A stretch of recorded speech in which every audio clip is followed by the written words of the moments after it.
ഇന്ന് കർക്കിടകം 5 കമ്പരാമായണം 5-ാം ഭാഗത്തിലേക്ക് സ്വാഗതം. വിശ്വമഹാകവി, തമിഴ് മഹാകവി ശ്രീ കമ്പർ രചിച്ച കമ്പരാമായണത്തിലേക്ക് ഇന്നു മുതൽ കടക്കുന്നു. ആ യാത്രയിലേക്ക് എല്ലാവരെയും ക്ഷണിക്കുകയാണ്. കമ്പരാമായണം തുടങ്ങുന്നത് കടവുൾ വാഴ്ത്തോടെയാണ്.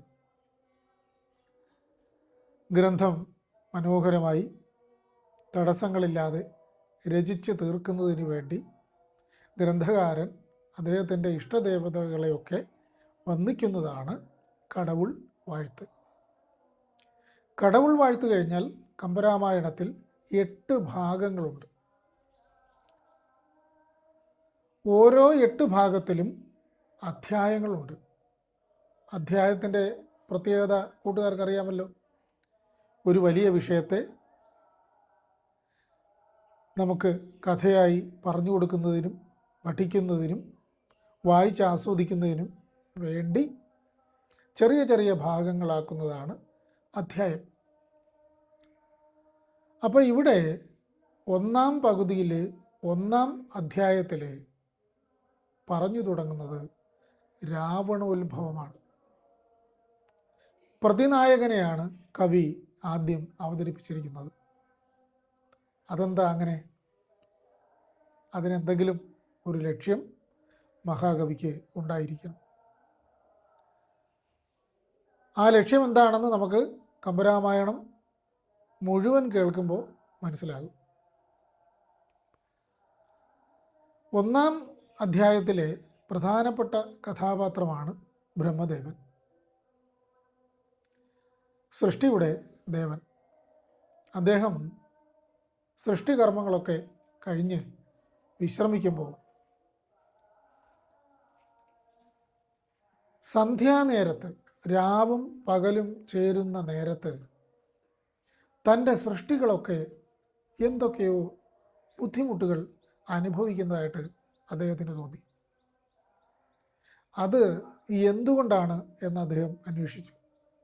അപ്പോൾ അദ്ദേഹത്തിന് മനസ്സിലായി, ഇത് സന്ധ്യാബലം കൊണ്ടാണ്. അതൊരു ഊർജ പ്രവാഹമാണ്, വലിയൊരു ദൈവീകമായിട്ടുള്ള ഊർജ പ്രവാഹം. ആ പ്രവാഹത്തെ ഈ സൃഷ്ടികൾക്കൊന്നും താങ്ങി നിർത്താനുള്ള കെൽപ്പില്ല. ഇത് മനസ്സിലാക്കിയ അദ്ദേഹം അതിബലശാലികളായിട്ടുള്ള, വിക്രമന്മാരായിട്ടുള്ള, അറിവിൻ്റെ നിറകുടങ്ങളായിട്ടുള്ള 2 സൃഷ്ടികളെ ചെയ്തു. അവരാണ് യക്ഷന്മാരും രാക്ഷസന്മാരും. സന്ധ്യാനേരത്ത് പൊതുവേ നമുക്കറിയാം, നമുക്കെല്ലാം ഒരു മൗനം, ഒരു വിഷമം ഒക്കെ ഉണ്ടാകുന്ന ഒരു നേരമാണ്.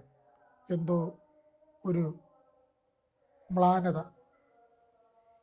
പൊതുവെ ആ സമയത്ത് മനുഷ്യരും ജീവജാലങ്ങളുമൊക്കെ അവരവരുടെ വീടുകളിലേക്ക്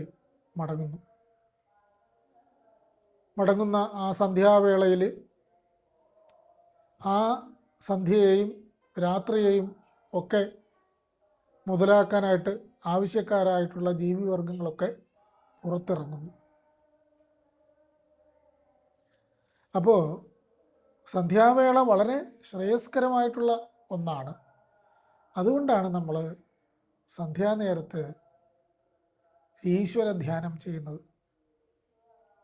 കൂട്ടായിട്ടിരുന്ന് വീട്ടിലെല്ലാവരും കൂടി ചേർന്നിരുന്ന് ഈശ്വര പ്രാർത്ഥന ചെയ്യുന്നത്. ആ പ്രാർത്ഥന കൊണ്ട് ആ ഒരു മനോവിഷമങ്ങളൊക്കെ മാറിക്കിട്ടുകയും പൂർവാധികം ഊർജ്ജസ്വലരായിട്ട് ആ രാത്രിയിൽ ഇരിക്കാനും പിന്നീട് സുന്ദരമായി കിടന്ന് ഉറങ്ങാനും ഒക്കെ സാധിക്കുന്നു. രാക്ഷസന്മാരുടെ ഉൽപ്പത്തിയെക്കുറിച്ച് മുമ്പേ സൂചിപ്പിച്ചു. അതുപോലെ തന്നെ ബ്രഹ്മദേവൻ്റെ മാനസപുത്രനായിട്ടുള്ള പുലസ്ത്യൻ്റെ മകനായിട്ട് വിശ്രവസ് എന്നൊരു ആളുണ്ടായിരുന്നു. അതുപോലെ രാക്ഷസ കുലത്തിൽ പിറന്ന കൈകസി എന്നൊരു സ്ത്രീരത്നവും ഉണ്ടായിരുന്നു. അപ്പോൾ വിശ്രവസൻ്റെയും കൈകസിയുടെയും പുത്രരായിട്ടാണ് രാവണാദികൾ ജനിക്കുന്നത്. അപ്പോൾ രാവണാദികൾക്ക് ബ്രഹ്മർഷിമാരുമായിട്ടും അസുരന്മാരുമായിട്ടും ദേവന്മാരുമായിട്ടും യക്ഷ ഗന്ധർവ കിന്നരാദികളുമായിട്ടും ഒക്കെ ബന്ധമുള്ളവരാണ്. പക്ഷേ രാക്ഷസന്മാർ വളരെ ശ്രേഷ്ഠരായിട്ടുള്ള ഒരു വംശമാണ്. അപ്പോൾ ആ വംശത്തിൽ രാവണാദികൾ പിറന്നു വീണു. അപ്പോൾ ആ കഥ നമുക്ക് അടുത്ത ഭാഗത്തിൽ കേൾക്കാം. വളരെ സന്തോഷം. വളരെ നന്ദി.